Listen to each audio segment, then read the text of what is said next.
أعوذ بالله من الشيطان اللعين الرجيم بسم الله الرحمن الرحيم اللهم إنا نشكو إليك فضل نبينا وغيبة ولينا وكثرة عدونا وقلة عددنا وشدة نبينا وطهر الزمان علينا وسلم وبارك على عبدك وحبيبك ونبيك وصفيك نبي الرحمة وقائد الأمة صاحب الوقار والسكينة المدفون بأرض المدينة سيدنا ومولانا أبي القاسم محمد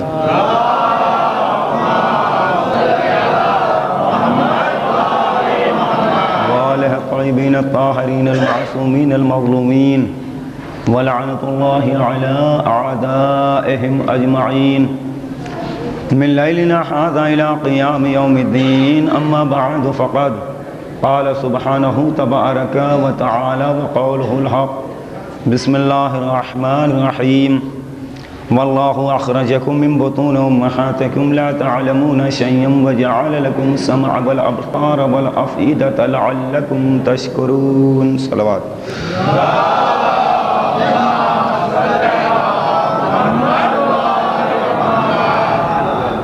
اللہ کا قرآن مجید کے مشہور و معروف سورہ نحل میں ارشاد ہو رہا ہے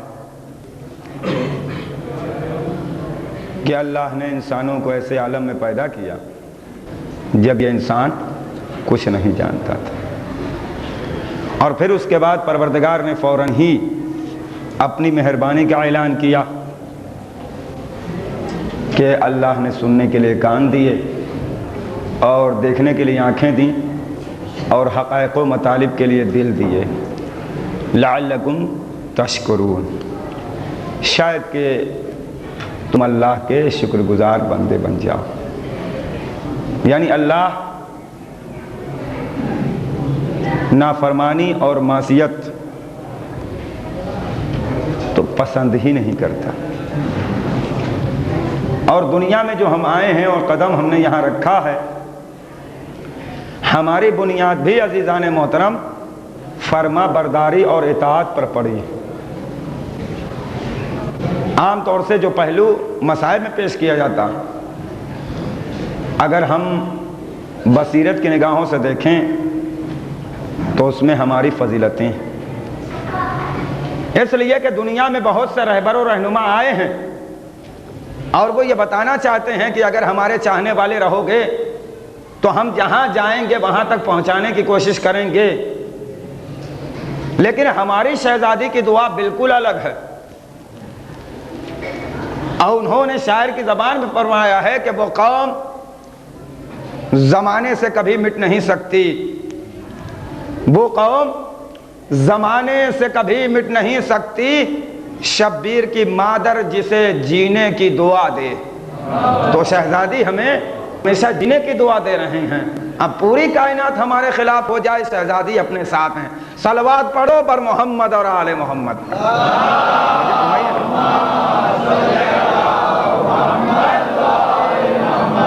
لہذا میں اکثر یہ کہا کرتا ہوں کہ اس فرش ادا کی بقا ہماری طرف سے نہیں ہے، یہ فرش ادا ہے، یہ عزاداری ہے جس کے توسط سے ہم باقی ہیں اور ہم کامیاب ہیں۔ وہ عطیہ ہے، صدقہ ہے فرش ادا حسین کا، اور جب تک ہم اس فرش سے منسلک رہیں گے، فرش پر بیٹھ کے آسمان والوں کو اپنے گھر بلاتے رہیں گے۔ یہ فرش کی سب سے بڑی خصوصیت ہے کہ اس فرش ادا پر بیٹھو اور عرش والوں کو اپنے گھر بلاؤ، اور صرف عرش والے ہی نہیں بلکہ جن شخصیتوں کے لیے یہ فرش ادا بچھایا گیا ہے وہ شخصیتیں بھی تشریف لاتی ہیں، مگر اس کے لیے شرط ہے کہ انسان کے اندر مکمل انسانیت پائی جاتی ہو جو خلوص اور عقیدت کے سانچے میں ڈھلی ہوئی ہے۔ اگر خلوص اور عقیدت نہیں ہے تو اگر یاد رکھیے انسان کسی کام کا انسان نہیں۔ آپ پر آج ہی بحث نہیں ہو رہی ہے، ہمارے سلسلے میں آج ہی گفتگو نہیں ہو رہی ہے، جتنے بادشاہ گزرے ہیں، جتنے سلاطین گزرے ہیں، جتنے سربراہ اردہ افراد دنیا میں گزرے ہیں، سب کے ہاں ہماری زندگی بھی زیر بحث تھی، ہماری خدمات بھی زیر بحث تھیں، توجہ فرمائیے گا، ہمارے عادات و اطوار بھی زیر بحث تھے، ہمارا غم بھی زیر بحث تھا، ہماری خوشی بھی زیر بحث تھی۔ معمولی مدنی توجہ فرمائیے، یعنی 2 مہینہ 8 دن تک ہم روتے ہیں تو کچھ ایسے افراد بھی سامنے آتے ہیں، کب تک روئیں گے، اور جب 9 ربیع الاول کو ہنستے ہیں تو یہ بھی برداشت نہیں ہوتا کہ ہنس رہے ہیں۔ توجہ فرمائیے آپ، ارے بھائی جیسا قرآن نے کہا ہے اسی انداز سے ہم روتے ہیں، اور جیسا قرآن مجید نے اعلان کیا ہے ویسے ہی ہم مسکراتے اور ہنستے ہیں۔ قرآن میں اللہ نے اعلان کیا ہے کہ تم ہنسو کم رو زیادہ۔ جائیے آیت ڈھونڈ لیا، قرآن مجید کی آیت ہے کہ تم ہنسو کم رو زیادہ۔ تو ہم رونے کے لیے فرش عزائے حسین بچھا دیتے ہیں، روتے ہی رہتے ہیں، روتے ہی رہتے ہیں، اور جب ہم خوشی منانے پاتے ہیں تو پہلے یہ دیکھتے ہیں کہ ان کا غم ہے تو روتے ہیں، ان کی خوشی ہے تو ہم خوشی مناتے ہیں، اس لیے کہ ہم انہی کے تو فعل میں، انہی کے صدقے میں پیدا ہوئے ہیں۔ تو اب عزیزوں اور نوجوانوں، سب سے پہلے اپنی معرفت حاصل کرو، اپنے کو پہچانو کہ تم اللہ کی مخلوقات میں بلند ترین مخلوق بنا کے دنیا میں بھیجے گئے ہو۔ ہارون رشید کا زمانہ ہے، بحث اس منزل میں ہے کہ زبیدہ بھی بیٹھی ہوئی ہے اور ہارون رشید بھی ہیں، 14ویں کا چاند نکلا ہوا ہے۔ ہارون رشید نے کہا اللہ نے سب سے اچھی چیز جو بنائی ہے وہ چاند ہے۔ دیکھیں یہ مرد کہہ رہا ہے، معمولی مدینہ توجہ فرمائیے گا، سب سے اچھی چیز جو اللہ نے بنائی ہے وہ چاند ہے۔ زبیدہ فرماتی ہیں نہیں، اللہ نے جو سب سے اچھی مخلوق پیدا کی ہے وہ انسان ہے۔ اب دیکھیے درباری افراد تو جانتے ہیں کہ بادشاہ کا مزاج کیا ہوتا ہے۔ کہا ٹھیک ہے جمع کرو لوگوں کو، وزراء بلائے گئے، مشیر بلائے گئے، علماء بلائے گئے، فقہا جیسے جیسے افراد، آؤ بھائی کیا بات ہے؟ کہا دیکھیے بادشاہ سلامت تو یہ کہہ رہے ہیں کہ چاند بہتر ہے، اور یہ ان کی اہلیہ محترمہ فرما رہی ہیں کہ انسان بہتر ہے، تم بتاؤ۔ درباری افراد بڑے ہی زیرک اور ذہین ہوتے ہیں، وہ یہ سوچتے ہیں کہ بادشاہ کس چیز میں خوش ہوتا ہے، بادشاہ کس چیز میں خوش ہوتا ہے۔ تمام درباریوں نے مل کے کہہ دیا کہ بادشاہ سلامت کہہ رہے ہیں اس لیے چاند بہتر ہے۔ زبیدہ بیچاری تاک رہی ہیں ٹکر ٹکر، کیا کریں؟ ارے کوئی ساتھ دینے والا نہیں ہے، کوئی تو کہے کہ انسان بہتر ہے۔ کہا اگر یہ کہتے ہیں کہ چاند بہتر ہے تو بادشاہ خوش ہیں، لیکن یہ جو ہیں یہ ناراض ہیں، اگر یہ کہتے ہیں کہ انسان بہتر ہے تو یہ خوش ہیں، وہ ناراض ہے۔ بھیا دونوں حال میں تلوار گلے پر پڑے گی، کریں تو کیا کریں؟ کہا جاؤ 3 دن کا 4 دن کا ہفتے بھر کا موقع ہے، جاؤ سوچ سمجھ کے آؤ تو بتانا۔ جہاں نکل رہے ہیں بس چاند ہی کی اور انسان ہی کی بات ہو رہی ہے، جدھر چوراہے پہ دیکھیے چاند ہے کہ انسان ہے، جہاں مجلس محفل میں یعنی نشست و برخاست میں دیکھیے چاند ہے انسان ہے۔ بھائی کریں تو کیا کریں؟ اتنے میں محمد و آل محمد کا وہ دیوانہ گزرا جو پوری کائنات کو رزق عقل بانٹتا ہے، میرا مجمع کر سمجھیا، وہ دانا گزرا جو پوری کائنات کو رزق عقل بانٹتا ہے، اور اس کے بعد کہتا ہے کہ آج تو آپ حضرات مضطرب لگ رہے ہیں، بے چین لگ رہے ہیں، کیا بات ہے؟ کہا بھائی بادشاہ نے پوچھا ہے کہ انسان افضل ہے کہ چاند افضل ہے۔ کہا تو تم یہ نہیں بتا سکے؟ کہا بھائی بات یہ ہے کہ کسی ایک کی بھی ہم مانیں تو کوئی نہ کوئی ایک ناراض ہو، دونوں کی مانیں تو بات صحیح نہیں ہے، کوئی ایک ہی چیز افضل ہو سکتی ہے۔ یعنی اتنے غیرت دار ہیں کہ وہ جانتے ہیں کہ جو افضل ہے وہ افضل ہے۔ کبھی مفضول کو افضل کی جگہ پر انہوں نے لا کے رکھا نہیں ہے۔ بادشاہ ہے ٹھیک ہے چلیے اچھا سن لیتے ہیں ہم۔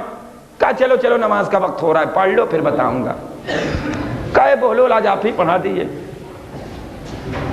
توجہ فرمائیے. اے بولول آج آپ ہی پڑھا دیے, چلو بھیا میں ہی پڑھا دوں گا. تم تو ماشاءاللہ ایسے ہی ہو, کوئی بھی پڑھا دے تو ہو جائے. اب میں کہوں عزیزان محترم کہ ابھی تک نہیں ہوتی تھی تو آج بہلول پڑھائیں گے تو ہو جائے گی. کیا کہہ رہا ہوں محسوس کریں آپ. دنیا یہ نہیں سمجھ رہی بہلول کی ہم حیثیت نہیں جان رہے ہیں. ارے یہ پوری کائنات کو عقل بانٹتے ہیں, پوری کائنات کو بھیک دیتے ہیں, رزق عطا کرتے ہیں خیرت کا اور فہم کا. اب اس کے بعد کہتے ہیں کھڑے ہو گئے, اور کھڑے ہونے کے بعد سورہ الحمد ختم کیا. تو 2 سورہ پڑھنا پڑتے ہیں نا. سورہ الحمد ختم ہوا اور اس کے بعد حضرت بہلول دانا نے پڑھنا شروع کیا, بسم اللہ الرحمن الرحیم, والتین والزیتون وطور سینین وہذا البلد الامین, لقد خلقنا القمر فی احسن تقویم. یاد ہے نہیں سورہ؟ یاد نہیں ہے تو ہمارے نوجوان یاد کریں. اللہ نے چاند کو سب سے اچھا بنایا ہے. پیچھے سے آواز آئی, بہلول بھول گئے, لقد خلقنا الانسان فی احسن تقویم. پھر بہلول نے دہرایا, والتین والزیتون وطور سینین وہذا البلد الامین, لقد خلقنا القمر فی احسن تقویم. پھر آواز آئی, لقد خلقنا الانسان. تو مڑ کے کہتے ہیں بیوقوفو, قرآن تو کہہ رہا ہے کہ انسان بہتر ہے. قرآن کہہ رہا ہے کہ انسان بہتر ہے, تم یہ سن رہے ہو کہ ہارون کیا کہہ رہے ہیں. کیا فیصلہ ہو گیا. دیکھو کہ علی ابن ابی طالب کا ایک دیوانہ کھڑا ہو جائے تو نماز بھی ہو جائے, مسئلہ بھی حل ہو جائے. صلوات پڑھ دو بر محمد اور آل محمد.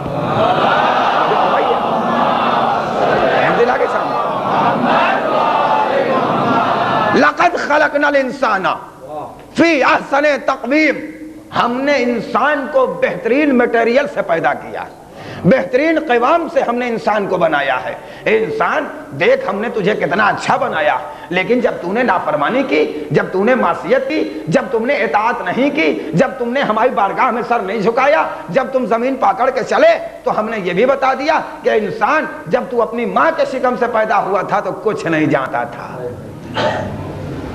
بہترین سفاری سوٹ پہنے ہوئے آ رہا, لباس 22-25 روپے تو سلائی ہیں سوٹ کی, چلے جا رہے ہیں. ہم پہلی منزل میں دیکھیں گے تو یہی سمجھیں گے کہ کسی کالج کا پرنسپل ہوگا.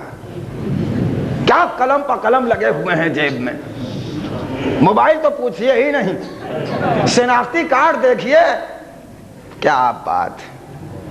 ارے سرکار جا رہے ہیں, چاہے وہ انگوٹھا ٹیک ہو, ہائے میرا مجمع, چاہے وہ انگوٹھا ٹیک ہو, اور ایک عالم دین پھٹے پرانے لباس میں آ جائے آپ کی بستی میں, اللہ سلامت رکھے, بہت اچھی بستی, یہ مجلس پڑھ رہا ہوں پر نہ جانے کہاں کہاں بات پہنچ رہی ہوگی.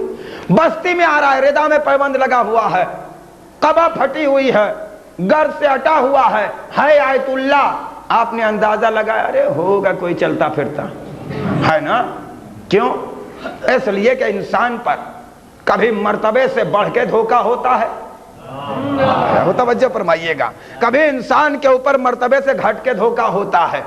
مرتبے سے بڑھ کے دھوکہ ہوا, سفاری سوٹ بھنگن پہنے ہوئے تھا, ہائے ہائے ہم نے پریزیڈنٹ اسے بنا دیا, اور آیت اللہ پھٹا پرانا لباس پہن کے آ گیا تو ہماری نگاہ میں اس کی کوئی قدر نہیں, کوئی عزت نہیں. عزیزان محترم, یہ تو معلوم ہو گیا نا میرے نوجوانوں, توجہ, یہ تو معلوم ہو گیا کہ کبھی انسان کے اوپر مرتبے سے بڑھ کے دھوکہ ہوتا ہے, کبھی مرتبے سے گھٹ کے دھوکہ ہوتا ہے.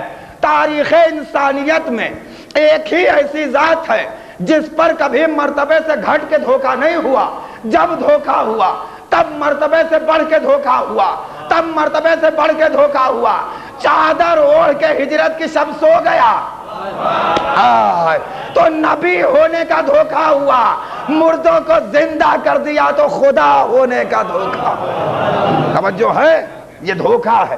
مولا کائنات کی ذات پر جب دھوکہ ہوا تو کبھی مرتبے سے اللہ کو یہ بھی گوارا نہیں کہ جو علی ہو, جو بلند ہو, اس پر ذرا اس کے مرتبے سے گھٹ کے بھی دھوکہ ہو. جی نہیں, مرتبے سے بڑھ کے, مرتبے سے بڑھ کے. ہمارے جیسے افراد نہیں تھے. دیکھیے بھائی, اس زمانے کے افراد جاہلی تھے, جاہل نہیں تھے. ابھی تک توجہ فرمائیے, دیکھیے ہمارے بچے جانے, جاہلی بہرحال تھے اس زمانے میں. جاہلی اس کو کہتے ہیں کہ نبی امام کا زمانہ جو نہ پا سکے. اور پھر جب نبی آ گئے تو اب تو وہ جاہلی بھی نہیں دکھائی دے رہے ہیں۔ جاہلیت اور جہالت یہ دونوں الگ الگ چیزیں ہیں۔ جہالت لا علمی کو کہتے ہیں، جاہلیت جس میں کوئی رہبر اور رہنما اللہ کا معین کردہ نہ ہو۔ تو اب اس زمانے میں لوگ گزر رہے تھے، جاہل نہیں تھے۔ ابو جہل تھا، گھبرائیے گا مت، ابو جہل تھا، لیکن وہ سب کے سب جو افراد پائے جا رہے تھے وہ جاہل نہیں تھے۔ اب کتنا جاننے والے تھے؟ تاریخ بتاتی ہے کہ اگر کوئی قبیلہ گزر جاتا تھا اور نقش قدم ابھر جاتے تھے تو نقش قدم دیکھ کے بتانے والے وہ عرب بتا دیتے تھے کہ فلاں قبیلہ گزرا ہے۔ آپ بتائیے گا، جانور اگر کسی کے گزر گئے اور راستے میں اگر میگنی ڈال دی تو میگنی دیکھنے کے بعد بتا دیتے تھے کہ کیا کھا کے آیا ہے یہ جانور۔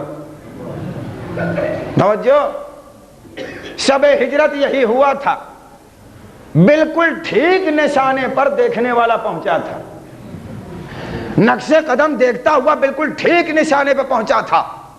وہ تو تراب نے کمال دکھایا کہ ہم بھی ہیں نبی کے محافظ، لہذا یہاں تک اس زمین نے اس کو دبایا اور دھسایا۔ تب اس نے کہا کہ اگر اب چھوٹ گیا تو نہیں بتاؤں گا۔ وہاں تک لوگ پہنچے، کہا دیکھا، کہا یہاں تک تو مجھے معلوم ہے، اب اس کے بعد نہیں بتا سکتا کہ زمین نے اپنے اندر لے لیا یا آسمان نے اٹھا لیا۔ اور وہ سونے والی شخصیت مطمئن، جبریل جاؤ مبارکباد پیش کرو، میکائیل جاؤ مبارکباد پیش کرو، اے جبریل و میکائیل، اے اسرائیل و اسرافیل، ہم تمہیں اخوت پیدا کر رہے ہیں، تمہارے درمیان کچھ کی عمر کم ہے، کچھ کی عمر زیادہ ہے، تم میں کون ایسا بھائی ہے جو اپنے بھائی کے اوپر اپنی جان قربانی باقی عمر جو ہے وہ فدا کر دے؟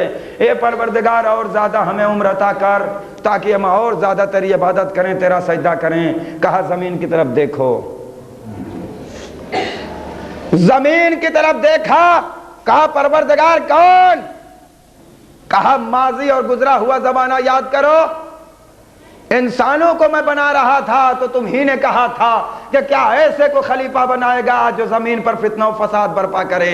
فتنہ و فساد برپا کرنا تو الگ بات تھی، تم نے احتجاج کر کے یہ بتانا چاہا تھا کہ یہ انسان اس قابل نہیں ہو سکتا، ہم اس قابل ہو سکتے ہیں۔ بتاؤ تمہاری عمروں میں اضافہ ہے، کون ایک عمر دوسرے کے اوپر قربان کرے گا؟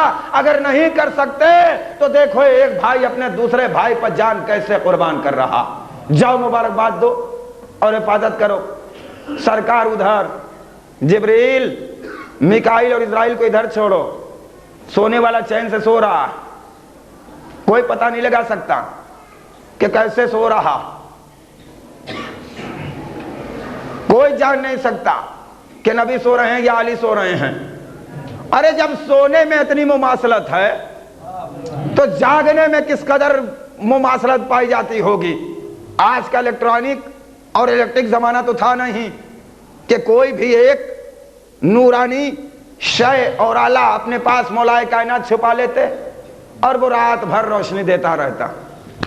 توجہ فرمائیے گا، بڑی توجہ سنیے گا بھائی۔ نبی کے سونے کی خاصیت یہ تھی کہ نبی جب سوتے تھے تو چہرے سے نور ساطع ہو کے آسمان کی طرف جاتا تھا۔ پرسوں میں نے عرض کیا تھا نا، مولا سو رہے ہیں، وہی کیفیت ہونی چاہیے کہ چہرے سے نور ساطع ہو۔ ایک بات ہوئی، پیغمبر کے وجود کی علامت ان کی خوشبو ہوا کرتی تھی۔ جس گلی سے سرکار گزر جاتے تھے وہ گلی ہفتوں مہکا کرتی تھی اور لوگ جان جایا کرتے تھے کہ ادھر سے سرکار مدینہ کا گزر ہوا ہے، سرکار مدینہ کا ادھر سے گزر ہوا ہے۔ آج مولائے کائنات سو رہے ہیں، آج کا زمانہ ہے نہیں کہ کوئی بھی عارضی روشنی لے لیں، کسی قسم کی خوشبو سے اپنے کو معطر کر لیں، لیکن سو رہے ہیں تو دنیا بتا رہی ہے کہ خوشبو بھی ویسے ہی نکل رہی ہے، نور بھی ویسے ہی نکل رہا ہے۔ عزیزو، دو چیزیں گواہی دے رہی ہیں کہ نبی سو رہے ہیں۔ ایک خوشبو گواہی دے رہی ہے کہ نبی سو رہے ہیں، دوسرے نور گواہی دے رہا ہے کہ نبی سو رہے ہیں. اب ظاہر ہے کہ نور کی گواہی وہی نہیں مانے گا جو اندھا ہو, اور خوشبو کی گواہی جس کے ناک اور جس کے مشام کے اندر درک کرنے کی صلاحیت نہ ہو. نبی چلے جاؤ, کہا ٹھیک ہے چلے گئے. اب آئیے یہاں تک میں لانا چاہتا تھا. سو گئے مولا. حجاج ابن یوسف ظالم ترین بادشاہ, اب اس کی تشریح نہیں کروں گا, ٹائم زیادہ ہو جایا کرتا.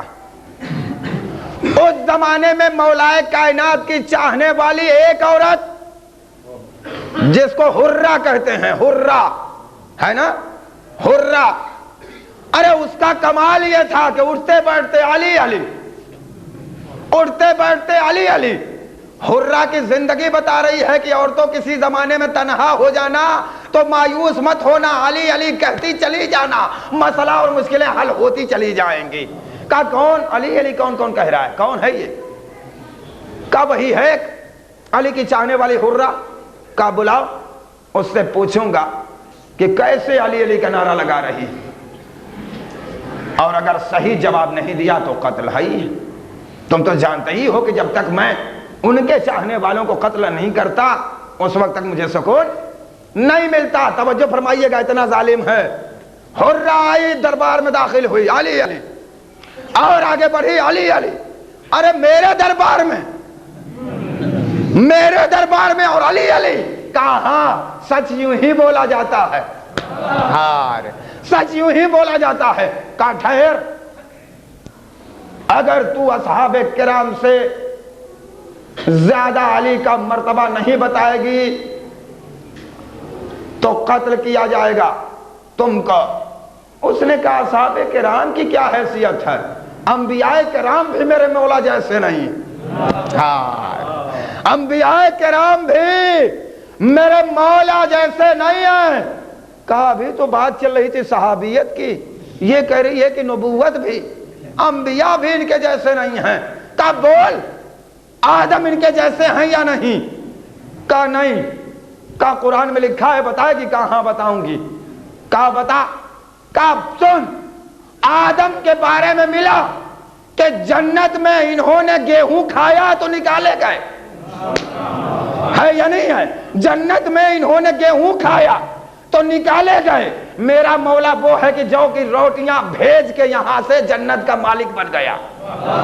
توجہ ہے, میرا مولا جنت کی روٹیاں یہاں سے بھیج کے جنت کا مالک بن گیا. سورہ حلطہ اتر گیا, حلطہ علی الانسان حین من الدہر لم یکن شیئا مذکورا, پورا یہ سلسلہ ہو گیا. کہا اچھا ٹھیک کہہ رہی ہے, یہ بتا کہ آدم علیہ السلام سے تو افضل تم نے ثابت کر دیا, نوح علیہ السلام سے کیسے افضل ہے؟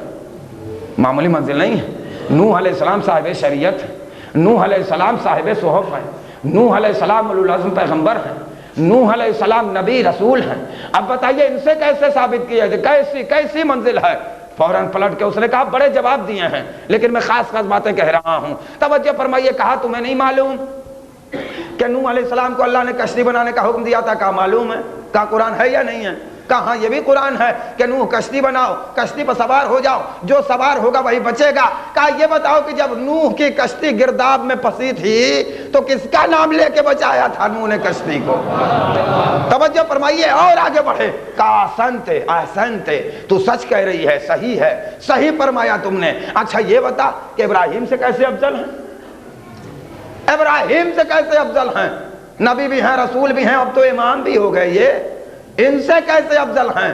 کہا کیا تم نہیں جانتے کہ ابراہیم کو جب نمرود نے آگ میں پھینکا ہے اللہ نے حکم دیا ہے یا نارو کونی بردم و سلامن علی ابراہیم, اے آگ ٹھنڈی ہو جا ابراہیم پر سرح و سلامتی کے ساتھ. اور ابراہیم علیہ السلام نے ایک مرتبہ جب امامت ملی تو کہا اللہ سے, اے پروردگار ومن ذریتی, کیا یہ عہدہ میری نسل میں بھی رہے گا؟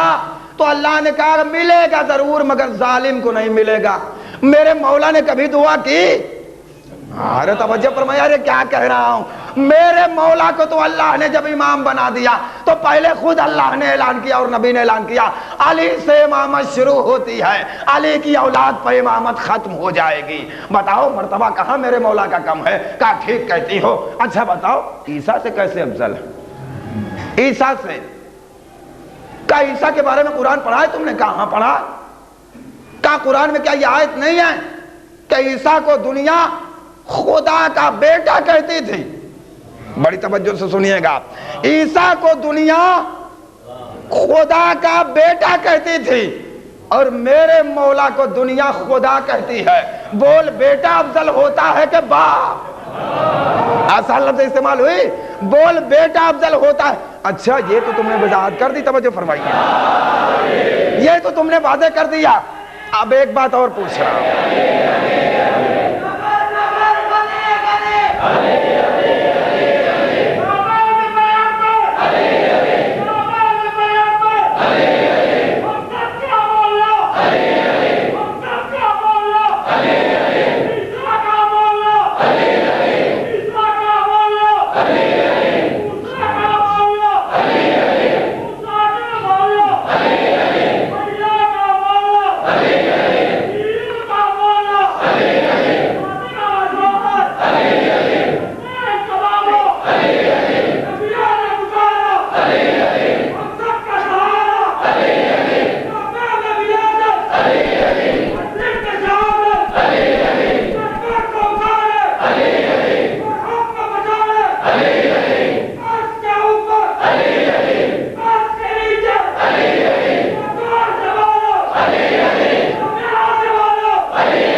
یہ تو تمہیں معلوم ہو گیا، یہ عقلی بات ہے۔ باپ بیٹا، باپ افضل ہوتا ہے یا بیٹا؟ کہا احسنت، بالکل صحیح کہہ رہی ہے، ماشاءاللہ ٹھیک کہتی ہے۔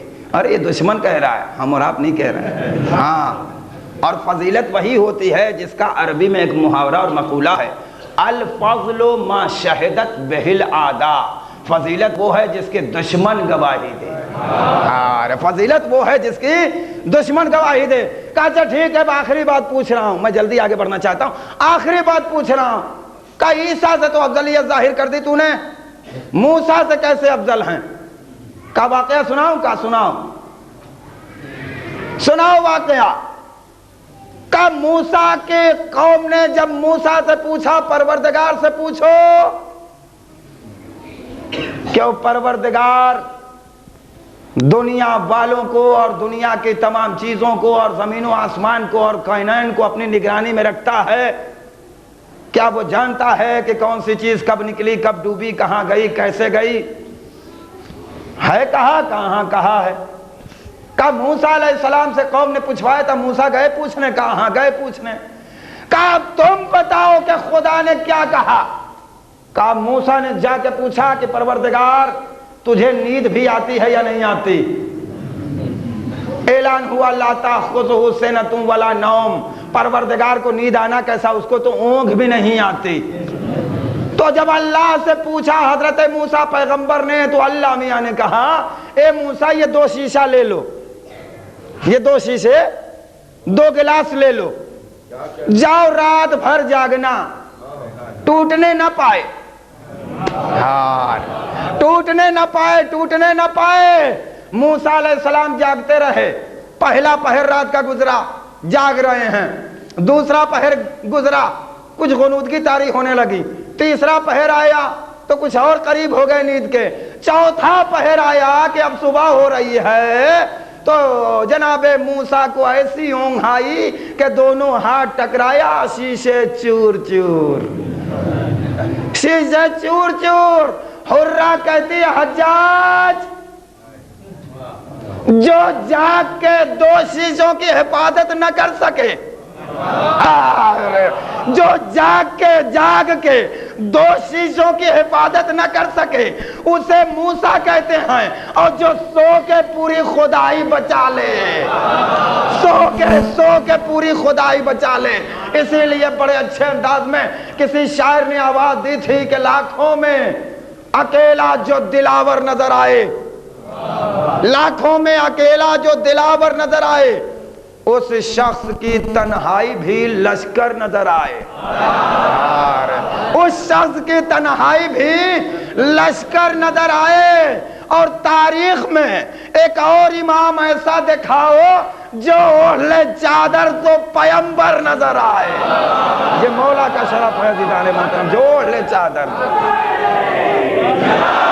پیمبر نظر آئے۔ توجہ فرمائیے، مولا ہیں، کوئی معمولی منزل نہیں، سو رہے ہیں، پوری خدائی بچا رہے ہیں، اور یہاں اونگ آئی، دو شیشے، کہا تم ٹھیک کہتی ہو، جاؤ میں نے معاف کیا۔ کہا معاف کرنا کیا، جب تک میرا خدا رکھے گا کون مجھے چکھے گا۔ یعنی دربار میں جا کے جب ایک مومنہ اس انداز میں دشمن کی آنکھوں میں آنکھیں ڈال کے بول سکتی ہے تو بتاؤ ایک مومن کو کیسے بولنا چاہیے۔ فرض بنتا ہے، ہم اس لیے نہیں بول پاتے کہ ہم نے اپنی انسانیت کو اور اپنے اسلام کو اور اپنے ایمان کو قسم خدا کی صحیح طریقے سے پہچانا نہیں۔ اگر ہم صحیح طریقے سے پہچان لیتے تو پھر ہمارے پاس جب ایمان اتنی بڑی طاقت ہے تو دوسری طاقتیں کیا کر سکیں گے۔ نوجوانوں متوجہ ہو جاؤ، باطل کی 3 طاقتیں سامنے آئی ہیں، باطل کی 3 طاقتیں سامنے آئی ہیں، لہذا ہونا چاہیے کہ حق کی بھی 3 طاقتیں ہوں۔ باطل کی پہلی طاقت کا نام شرک ہے۔ شرک اختیار کیجئے، مشرک ہو جائیے۔ اس شرک کو ختم کرنے والی حق کے پاس کون سی طاقت ہے؟ توحید، لا الہ الا اللہ کہیے، شرک ختم ہو جائے گا۔ دوسری طاقت باطل کی ہے کفر، کفر ہے ابھی، یہ یاد رکھیے، کفر ابھی ہے تو حق کے پاس بھی کوئی ایسی طاقت ہونی چاہیے کہ یہ کفر بھی ختم ہو جائے۔ ہمارے اسلام نے آواز دی، کہو محمد الرسول اللہ، محمد الرسول اللہ کہو گے تو کفر ختم ہو جائے گا۔ تو لا الہ الا اللہ کہنے سے شرک مٹا، محمد الرسول اللہ کہنے سے کفر مٹا۔ ابھی تو سب سے بڑی طاقت باطل کی ہے ہی ہے، جسے نفاق کہتے ہیں، نفاق، اور یہ وہ طاقت ہے جو کفر سے بڑی ہے۔ اس کی اتنی بڑی سزا ہے، ان المنافقین فی الدرک الاسفل من النار، منافقین کو جہنم کے سب سے نچلے طبقے میں رکھوں گا۔ اور شیطان نے کہا ہے کہ منافقت وہی کرتا ہے جو اپنے باپ کا نہیں ہوتا۔ یہ شیطان نے بھی کہا ہے کہ منافقت وہی کرتا ہے جو اپنے باپ کا نہیں ہوتا۔ تو اب میں 1 ارب 25 کروڑ مسلمانوں سے پوچھ رہا ہوں کہ ہم نے شرک کی طاقت ختم کی لا الہ الا اللہ کہہ کے، کفر کی طاقت ختم کر دی ہم نے محمد رسول اللہ کہہ کے، اب کیا کہیں کہ نفاق ختم ہو؟ کوئی ایسی طاقت تو ہونی چاہیے یا نہیں ہونی چاہیے؟ عقل میں آئے تو مانیے گا۔ ہم عقلی باتیں کرتے ہیں، انسانیت کے جو قریب باتیں ہوتی ہیں وہی کرتے ہیں۔ کوئی نہ کوئی طاقت ہونی چاہیے نا کہ جو نفاق کی بیماری کو ختم کرے۔ اب چلیے جلدی سے پہنچا دوں۔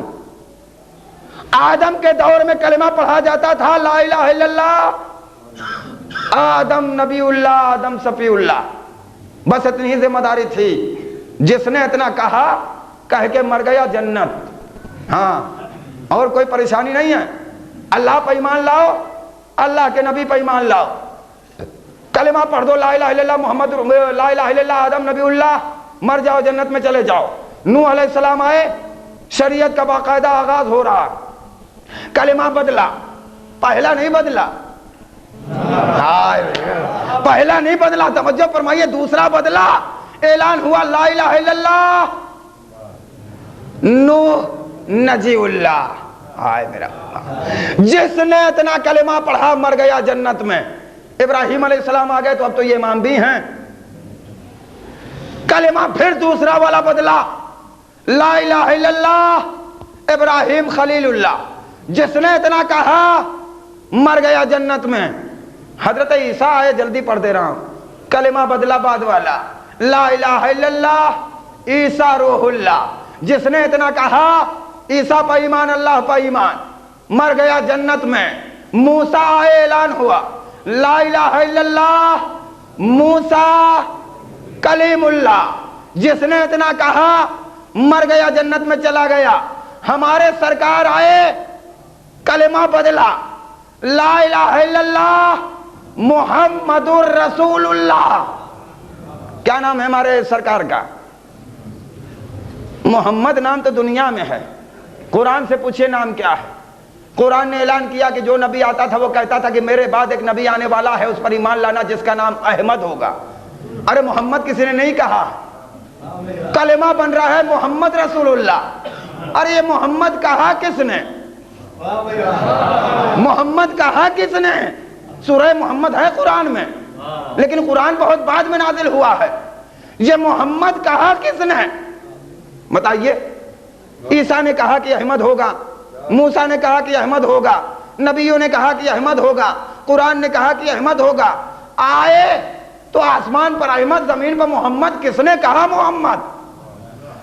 آج 1.25 کروڑ مسلمان میں کوئی مسلمان لا الہ الا اللہ کے بعد احمد رسول اللہ نہیں کہتا، حالانکہ کہے تو صحیح ہے، یہ مت سوچیے گا غلط ہے، ہاں یہ یاد رکھے صحیح ہے، بالکل صحیح ہے، کسی قسم کا شبہ نہیں ہے۔ ارے ہمارے سرکار احمد ہیں، ہمارے سرکار محمد ہیں، لیکن کلمہ بنایا یہ گیا محمد الرسول اللہ، اشہد ان محمد الرسول اللہ۔ اذان بھی دی جا رہی ہے، محمد کے نام پر اذان دی جا رہی ہے۔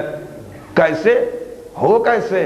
تاریخ نے بتایا کہ اس شخص کو در یتیم کہا جاتا ہے۔ ولادت کے پہلے ان کے والد ماجد دنیا سے رخصت ہو گئے تھے۔ اس کے بعد کیا ہوا کہ آپ کی مادر گرامی جناب آمنہ تھیں، وہ جناب آمنہ بھی جب ہمارے نبی پیدا ہو کے 6 برس کے ہوئے تو دنیا سے رخصت ہو گئیں۔ 6 برس کے سن سے لے کے 8 برس کی عمر تک جناب عبد المطلب نے پالا۔ 8 برس کے بعد ایک مرتبہ جناب عبد المطلب نے اپنے پوتے کو ایک مجمع میں، ایک مخصوص مجمع میں چھوڑ دیا، کہا میں دنیا سے جانے والا ہوں، کون پالے گا، کون پروان چڑھائے گا، کون پرورش کرے گا؟ سارے چچا تیار، 1-2 چچا نہیں ہیں، 10 چچاؤں کی لائن لگی، ہم پالیں گے، ہم پالیں گے، ہم پالیں گے، ہم پالیں گے۔ اور ایک ہی ایسی شخصیت ہے جو گردن جھکائے کھڑی، پتہ نہیں میں اس قابل بھی ہوں یا نہیں۔ ارے خدا کو یہی انکساری تو روز پسند آئی ہے، یہی انکساری روز پسند آئی ہے۔ ارے نوح علیہ السلام کی کشتی کے لیے بڑے بڑے پہاڑ اپنا سر اٹھائے ہوئے تھے، مگر کشتی ٹھہری نچلے والے پہاڑ پر، جو جودی پہاڑ ہے، جودی پہاڑ نہیں پہاڑی۔ ارے یہ گردن جھکائے میرا بندہ کھڑا ہوا ہے۔ جناب عبد المطلب نے کہا دیکھو بھائی ایسے نہیں، یہ جس کے ہاں چلا جائے، یہ میرا محمد جس کے ہاں چلا جائے وہی پالے گا۔ سب کھڑے ہو گئے لائن میں، سب میں۔ سرکار نے ایک چچا کا چہرہ دیکھا، اچھا آپ ہیں، دوسرے چچا کا چہرہ دیکھا، اچھا یہ آپ ہیں، تیسرے چچا کا چہرہ دیکھا، اچھا یہ آپ ہیں۔ دیکھتے دیکھتے گردن جھکا کے جو چچا کھڑا ہوا تھا گئے، جانے کے بعد دامن پکڑ لیا، دامن پکڑ لیا، کہا چچا آپ پالیے، آپ۔ 1.25 کروڑ مسلمان کلمے کی رسی جب محمد سے جوڑتے ہیں تو مسلمان ہوتے ہیں۔ کلمے کی رسی جب محمد کی ذات سے منسلک ہوتی ہے تو یہ 1.25 کروڑ مسلمان تو کہنے دیجئے کہ جس کو مسلمان بننا ہو وہ محمد کا دامن تھامتا ہے تب مسلمان بنتا ہے، اور محمد جس کا دامن تھامتے ہیں، دامن تھام رہے ہیں، دامن۔ ٹھیک ہے، آگے میرے بھتیجے، میں پالوں گا، میں پروان چڑھاؤں گا، کسی قسم کی پریشانی نہیں ہوگی۔ اور ہوا بھی یہی کہ پیغمبر غائب ہو گئے۔ اب ہمارے مذہب اور ہمارے دھرم اور ہماری تاریخ میں نوجوانوں کی بڑی قدر ہے، یہ یاد رکھے رہیے گا آپ۔ سید العرب حضرت ابو طالب اٹھے اور کہا قبیلے والوں بتاؤ تمہارے پاس ہے محمد؟ بتا نہیں سکتے۔ کہا اچھا قبیلے والوں بڑے بڑے سرداروں کو ذرا بلاؤ۔ کہا فلاں جگہ ان کا اجتماع ہے۔ کہا ٹھیک ہے۔ حضرت ابو طالب نے کہا نوجوانوں اٹھو۔ دیکھیں کسی زمانے میں نوجوانوں کو فراموش نہیں کیا گیا۔ نوجوانوں اور جوانوں اٹھو۔ تاریخ بتاتی ہے کہ 10 یا 17 جوان منتخب ہوئے حضرت ابو طالب کی سرپرستی میں، اور حضرت ابو طالب نے ان 17 جوانوں کو بڑے بڑے خنجر دے دیے۔ کہا آستینوں میں چھپا لو، چلو جہاں چلتا ہوں۔ عظمت پہچانیے جوانوں کے اور نوجوانوں کی ہمارے تاریخ کی۔ چلو جہاں چلتا ہوں، جہاں میں کہہ دوں وہاں بیٹھ جانا، اور جب اشارہ کروں خنجر اتار دینا۔ ہاں معمولی منزل نہیں ہے، اکیلے ہیں ابو طالب۔ اور ایک مرتبہ پہنچے سرداروں کے پاس، سارے سردار آپس میں بیٹھے ہوئے میٹنگ کر رہے تھے کیا کیا جائے۔ حضرت ابو طالب پہنچے، سب کھڑے ہو گئے، آئیے سلام ہوا آپ پر۔ کہا سلام علم چھوڑو، پہلے بتاؤ میرا بھتیجا کہاں؟ کہا سرکار ابھی آتا۔ کہا ٹھیک ہے بیٹھ جاؤ۔ تاریخ بتاتی ہے کہ حضرت ابو طالب کے دہن اقدس سے جھاگ نکل رہی تھی، اتنے غصے میں تھے، اور سارے سردار بیٹھے ہوئے ہیں۔ ہر سردار کے پہلو میں ایک جوان، ہر سردار کے پہلو میں ایک جوان۔ حضرت ابو طالب ٹہل رہے ہیں، جب تک نہیں آتا ٹہلتا رہوں گا، اور کسی کو معلوم نہیں ہے کہ یہ ہمارے پہلو میں جوان بیٹھا کیوں ہے۔ اتنے میں دیکھا کہ سرکار آ رہے ہیں، چچا سلام۔ کہا بیٹے تم پر بھی سلام، آؤ سینے سے لگ جاؤ۔ اور اس کے بعد ایک مرتبہ بازو تھاما، اور بازو تھام کے سرداروں کی طرف لے کے گئے۔ کہا اگر یہ چند منٹ بعد بھی ملتا، اکیلے ہیں ابو طالب، اگر یہ میرا بھتیجا چند منٹ بعد بھی ملتا تو جانتے ہو تمہارا کیا حال ہوتا۔ اب ایک مرتبہ جوانوں کی طرف ابو طالب نے اشارہ کیا، سارے جوانوں کی کمر سے اور آستین سے خنجر نکلے، سارے سردار اضطراب میں بے چین۔ کہا یہ سرداروں یاد رکھو، یہ خنجر اگر میرا محمد نہیں ملتا تو یا تمہارے سینوں میں ہوتا یا تمہارے پیٹوں میں اتر جاتا۔ تم ابو طالب کا مذاق نہ اڑاؤ، یہ یاد رکھو کہ ابو طالب مصلحت پروردگار کے تحت کام کرتا ہے۔ اللہ نے بھی کہا ہل جزاء الاحسان الا الاحسان۔ اے ابو طالب، آج تم نے میرے نبی کو بچانے کے لیے اور ڈھونڈنے کے لیے اتنے خنجر تیار کی ہے، تو صحیح کے احسان کا بدلہ احسان دوں، تو صحیح کے احسان کا بدلہ احسان دوں۔ آج تم نے خنجر نبی کی حفاظت کے لیے نکالے تھے، کل تمہارے بیٹے کی جب تلوار ٹوٹ جائے گی، جب تلوار ٹوٹ جائے گی تو وہاں سے قصیدہ پڑھتا ہوا ملک آئے گا، لا فتح الا علی، لا سیف الا ذوالفقار۔ علی جیسا کوئی جوان نہیں اور ذوالفقار جیسی کوئی تلوار نہیں۔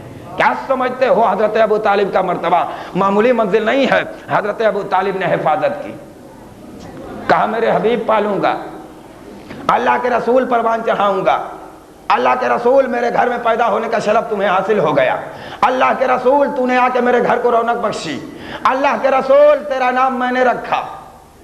توجہ سنیے آپ، تیرا نام میں نے رکھا۔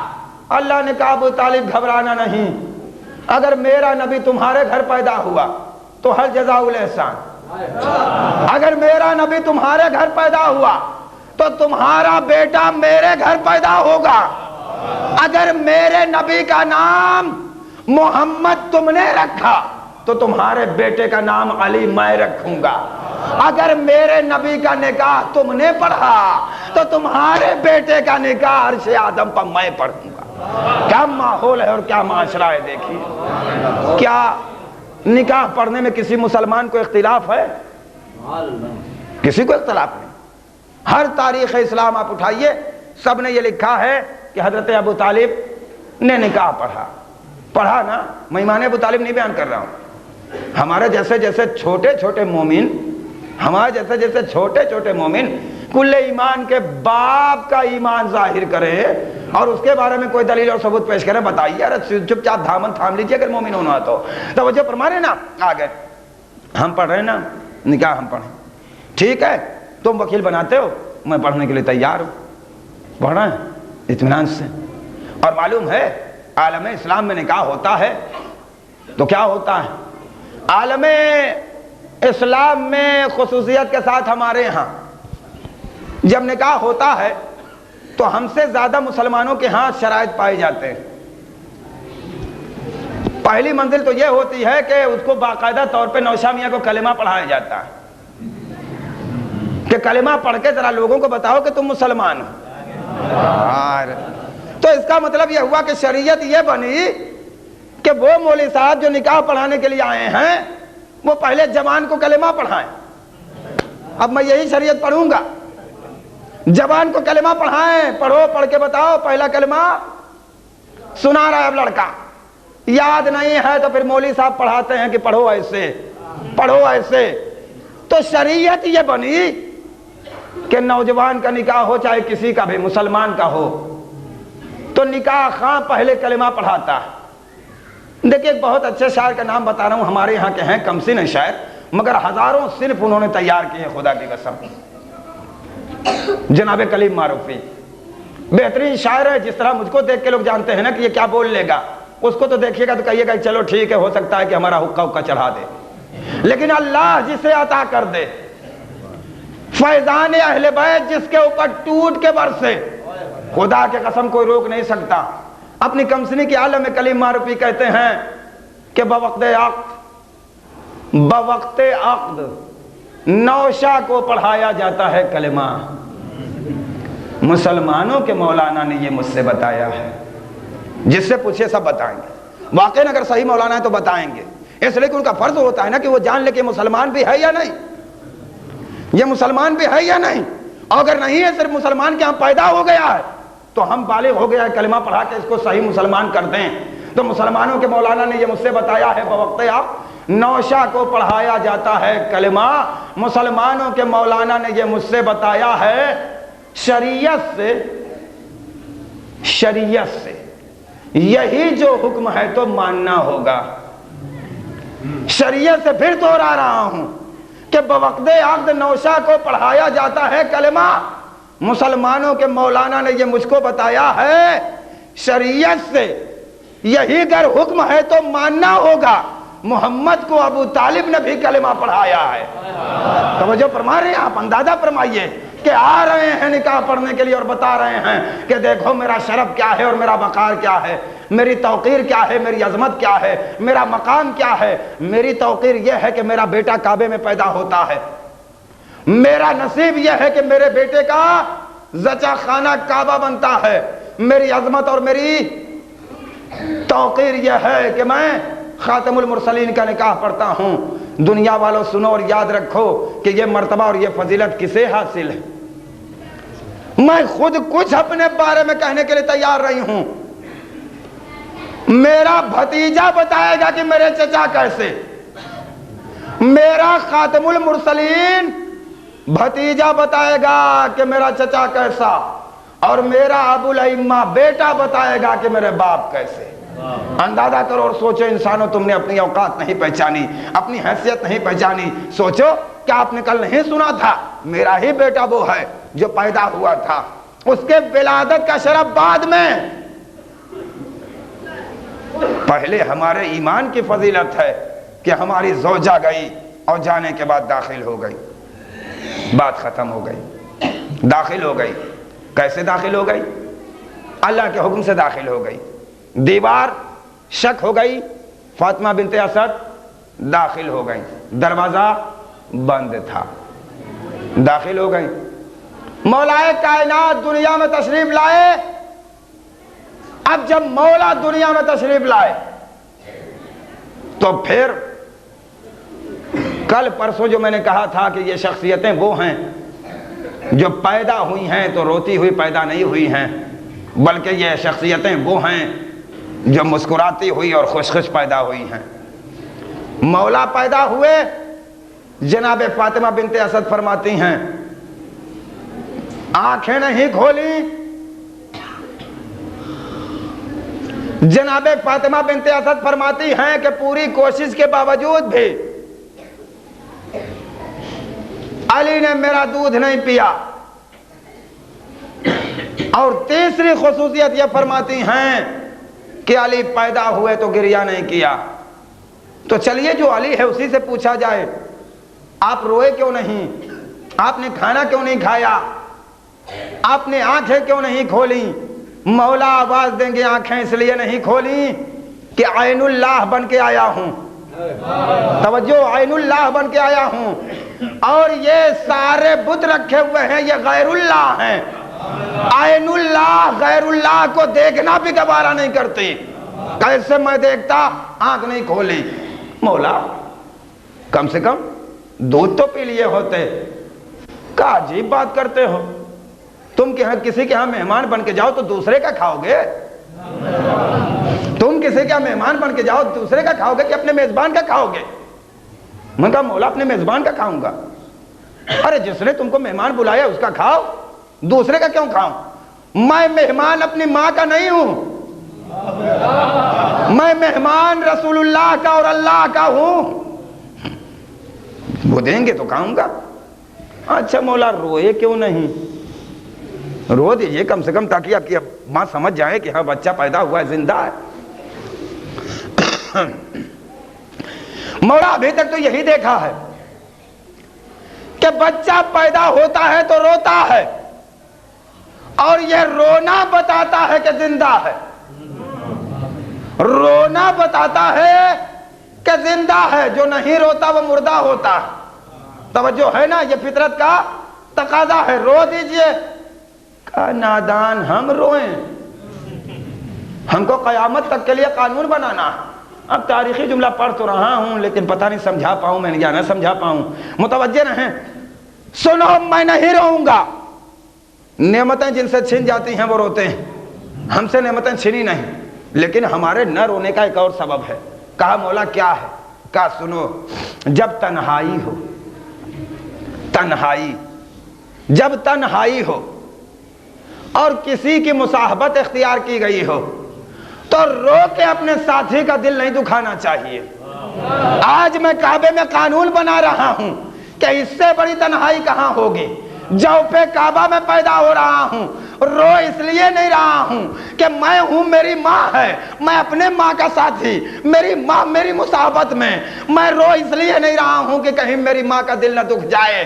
اس لیے قانون بن جائے کہ جب کوئی صحابی ساتھ میں ہو اور کسی کی میت اختیار کی جائے, تنہائی ہو, تو رو کے ساتھی کا دل نہیں دکھانا چاہیے, چپ رہنا چاہیے, چپ رہنا چاہیے, چپ رہنا چاہیے. نہیں رہوں گا.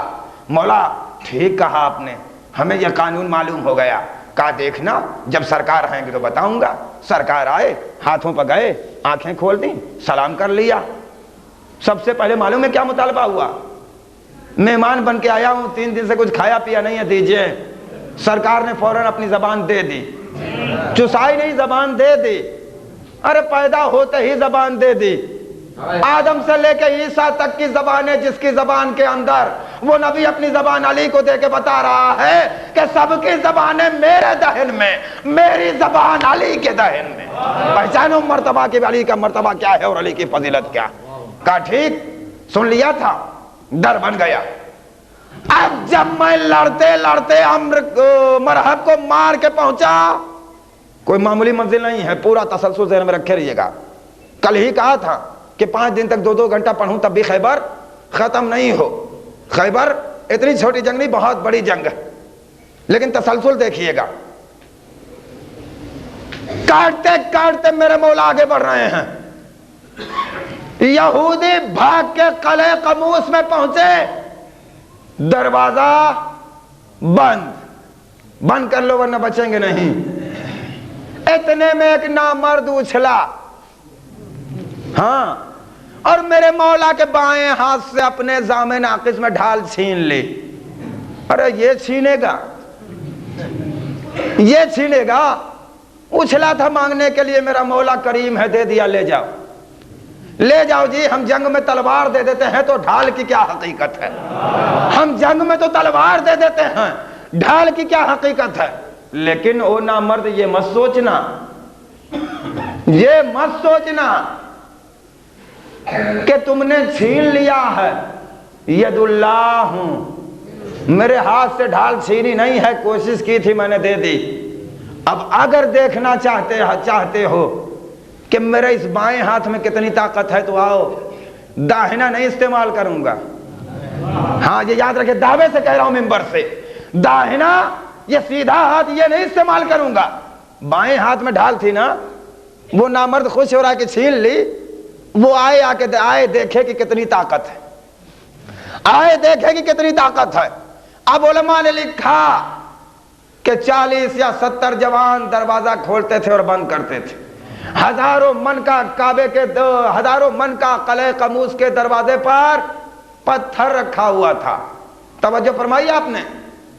اب جب مولا نے مرحبا کا خاتمہ کر دیا، اس نے ڈھال چھین لی اور میرے مولا آگے بڑھے تو ایک مرتبہ یہودی بھاگے۔ جب یہودی بھاگے تو بھاگنے والوں پہ تو میرا مولا حملہ کرتا ہی نہیں۔ میرے مولا نے ایک مرتبہ تلوار نیام میں رکھی اور گھوڑے پر کھڑے ہو کے کہتے ہیں، اے خیبریو دروازہ مت بند کرنا۔ سن لیجئے، خیبر دے رہا ہوں، اے خیبریو دروازہ مت بند کرنا، بھاگو میں کچھ نہیں کروں گا۔ ارے بھاگنے والوں کو میں نہیں مارتا، مارنا کیا پیچھا بھی نہیں کرتا، بھاگو خیریت سے بھاگو، مگر دروازہ مت بند کرنا، دروازہ مت بند کرنا، حیدر ہوں دروازہ مت بند کرنا۔ ارے مولا کیوں کہہ رہے ہیں کہ دروازہ مت بند کرنا؟ کہا یہ بتانے کے لیے کہ جب میں ماں کے پیٹ میں تھا تو کعبے کا بھی در بند تھا، اور جب میں ماں کے پیٹ میں تھا تو اللہ کے گھر کا دروازہ بند تھا، میں نے اس کو تو چھوڑا نہیں، در بنا دیا دیوار میں۔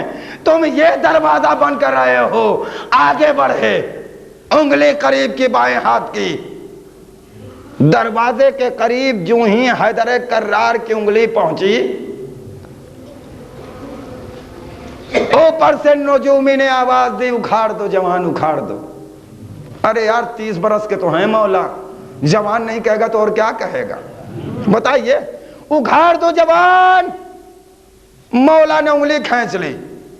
کہا کیوں کہہ رہے ہو کہ اکھاڑ دو؟ کہا اس لیے کہہ رہا ہوں کہ اکھاڑ دو کہ قسمت ساتھ دے رہی ہے۔ کہا بھائی دروازہ میں اکھاڑوں گا، قسمت کیا ساتھ دے رہی؟ کہا ارے وہ ستارہ سینکڑوں برس کے بعد اپنے دائرے میں پہنچا ہے، اور جب یہ دائرے میں پہنچ جاتا ہے تو مشکل سے مشکل کام آسان ہو جاتا۔ مولا نے کہا اچھا یہی تم کہنا چاہتے ہو کہ وہ پہنچ گیا تو میں اکھاڑ دوں؟ کہا ہاں۔ مولا نے کہا اب نہیں اکھاڑوں گا،